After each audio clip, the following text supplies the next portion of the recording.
தமிழ் ரூமில் இருக்காங்க. அங்கேருந்து சேது வராரு. வந்த உடனே சொல்கிறாரு, இங்கே பாரு, நீ வாங்கி கொடுத்தல வாட்சி, அதை கருப்பண்ணங்கிட்ட கொடுத்துட்டேன். அவர் வாங்கி ரொம்ப சந்தோஷப்பட்டார் தெரியுமா, அழகாக இருக்குன்னு சொன்னார் அப்படின்னு சொல்லிட்டு சேது சொல்கிறாரு. அதை கேட்டோடனே தமிழ் ரொம்ப சந்தோஷப்படுறாங்க. அது மட்டும் இல்லை தமிழ், நீ என்கிட்ட சென்னையில் சொன்னல ஐ லவ் யூ, அது எல்லாமே நான் சொல்லிட்டேன் மாமா கிட்ட. அதுக்கு மாமா என்ன தெரியுமா சொன்னார், ரொம்ப சந்தோஷம் சேது, 2 பேரும் சேர்ந்து வாழ்ந்தால் போதும், அதுதான் எனக்கு வேணும் அப்படின்னு சொன்னார். இதுக்கப்புறம் என்ன நடக்குதோ அதெல்லாம் நடக்கட்டும் அப்படின்னு சொன்னார். ஆனால் நான் தான் சொன்னேன் கொஞ்சம் பொறுமையாக இருக்கட்லாம் அப்படின்னு சொல்லிட்டு சேது சொல்கிறார். அதை கேட்டோடனே தமிழ் பயங்கரமாக ஷாக் ஆகுறாங்க. ஐயோ, இப்போ இவர் கூட சேர்ந்து வாழ முடியாதே, என்னங்க உங்ககிட்ட நான் ஒன்று சொல்லணும் அப்படின்னு சொல்லிட்டு தமிழ் சொல்கிறாங்க. சொல்லு தமிழ். அதுவா, ஒன்றும் இல்லைங்க அப்படின்னு சொல்கிறாங்க. சரி, நான் போயிட்டு வரேன், நீ நல்லா தெரிஞ்சுக்கோ, நீ நைட்டு இரு, நான் எனக்கு கொஞ்சம் வேலை இருக்குது, நான் போயிட்டு கல்யாணம் வேலைலாம் பார்த்துட்டு காலைல தான் வருவேன் அப்படின்னு சொல்லிட்டு அங்கேருந்து போகிறாரு. அப்போ தமிழ் மட்டும் வீட்டில் இருக்காங்க. அப்போ ஃபோன் பண்ணுறாங்க. யார் நீங்கள் அப்படின்னு சொல்லிட்டு கேட்குறாங்க. தமிழ், நான் பவானி பேசுகிறேன் அப்படின்னு சொல்கிறாங்க. சொல்லுங்கள் அப்படின்னு சொல்கிறாங்க. இல்லை, உங்ககிட்ட ஒன்று கேட்கணும், எனக்கு போஸோட கல்யாணத்துக்கு வரணும்னு தோணுது, நான் வரட்டுமா அப்படின்னு சொல்கிறாங்க. அது எப்படி வர முடியும், வந்தால் எல்லாரும் பார்த்துருவாங்க இல்லை அப்படின்னு சொல்லிட்டு தமிழ் சொல்கிறாங்க.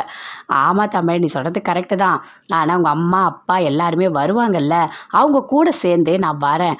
ஆனால் நான் வரது யாருக்குமே தெரியாது, நான் மாஸ்க் போட்டுக்கிறேன், என்னை யாராலையும் கண்டுபிடிக்க முடியாது அப்படின்னு பவானி சொல்கிறாங்க. அப்படியா சொல்கிறீங்க, சரி நான் வந்துட்டு அம்மா கிட்ட கேட்குறேன், என்ன சொல்கிறாங்கன்னு பார்க்கலாம் அப்படின்னு சொல்கிறாங்க தமிழ். ஆனால் கண்டிப்பாக நீங்கள் வாங்க, நான் ஹெல்ப் பண்ணுறேன், ஏன்னா நீங்கள் நிறமாசமாக இருக்கீங்க, நீங்கள் என்ன நினச்சாலும் அது நடக்கணும் அப்படின்னு சொல்லிட்டு தமிழ் சொல்கிறாங்க. ரொம்ப சந்தோஷம் தமிழ் அப்படின்னு சொல்லிட்டு பவானி சொல்கிறாங்க. என் வீட்டுக்காரர்கிட்ட கூட சொன்னேன் நான் கல்யாணத்துக்கு போகணுன்னு, அவரும் இதை தான் சொன்னார், வேண்டாம் தேவையில்லாத பிரச்சனை வரும், நீ கல்யாணத்துக்குலாம் போக வேண்டாம்னு சொன்னார் அப்படின்னு சொல்லிட்டு பவானி சொல்கிறாங்க. சரி, நான் எங்கள் அம்மா கிட்ட சொல்கிறேன் அப்படின்னு சொல்லிட்டு தமிழ் ஃபோனை கட் பண்ணுறாங்க. அவங்க அம்மாவுக்கு ஃபோன் பண்ணுறாங்க. அட்டன் பண்ணி தாமரை பேசுகிறாங்க. என்ன தமிழ், கல்யாணத்துக்கு காலைல வந்துடுவோம் அப்படின்னு சொல்கிறாங்க. அம்மா உங்ககிட்ட கூட நான் சொல்லணுமா அப்படின்னு சொல்லிட்டு தமிழ் சொல்கிறாங்க. என்ன தமிழ் சொல்லு அப்படின்னு சொல்கிறாங்க. இல்லை, பவானி அவங்க ஃபோன் பண்ணாங்க. யார்? ஓ அவங்களா, அம்மா ஓடி போய் கல்யாணம் பண்ணாங்களா அவங்களா? ஆமாம்மா, அவங்க வந்துட்டு போஸ் அவரோட கல்யாணத்துக்கு வரணும்னு ஆசைப்படுறாங்கம்மா, உங்கள் கூட சேர்ந்து வராங்களாம், நீ கூட்டிகிட்டு வரியா அப்படின்னு சொல்லிட்டு தமிழ் சொல்கிறாங்க. ஏன் எல்லாரும் பார்த்துட்டா என்ன ஆகும் அப்படின்னு சொல்கிறாங்க. இல்லைம்மா, அவங்க மாஸ்கெல்லாம் போட்டு அந்த ஃபேஸ்லாம் மறைச்சிட்டு வராங்களாம் அப்படின்னு தமிழ் சொல்கிறாங்க. அப்படியா, ஏதாவது பிரச்சனை ஆகிட போகுதுடி, பெரிய பிரச்சனை ஆகிட போகுது, நீ வாழற இடம் கொஞ்சம் பார்த்து யோசிச்சு பண்ணு அப்படின்னு தாமரை சொல்கிறாங்க. இல்லைம்மா, அவங்க நிறமாசமாக இருக்காங்க, அவங்க ஆசைப்படுறாங்க, நீ கூட்டிகிட்டு வாம்மா அப்படின்னு சொல்கிறாங்க.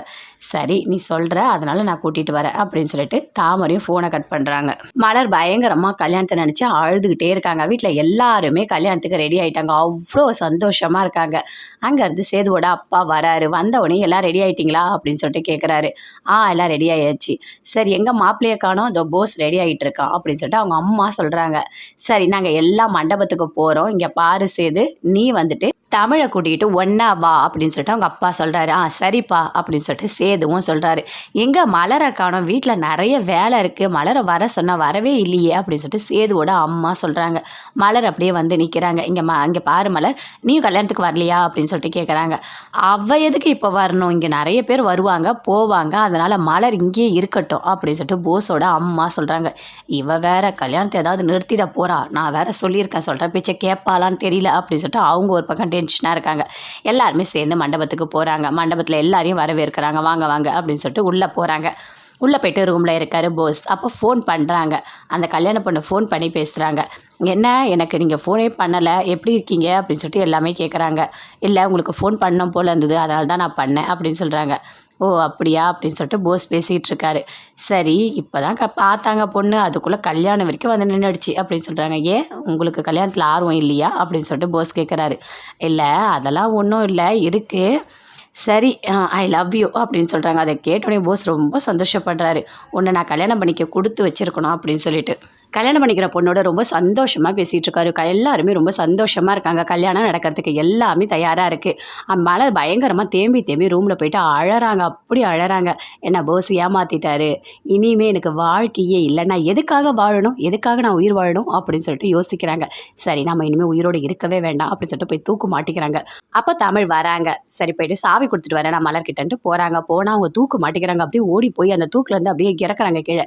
என்னாச்சு மலர், ஏன் இப்படி பண்ணுறீங்க அப்படின்னு சொல்லிட்டு கத்துறாங்க தமிழ். அதுக்குள்ளே சேதுவும் வராரு. என்ன ஆச்சு அப்படின்னு சொல்லிட்டு கேட்குறாரு.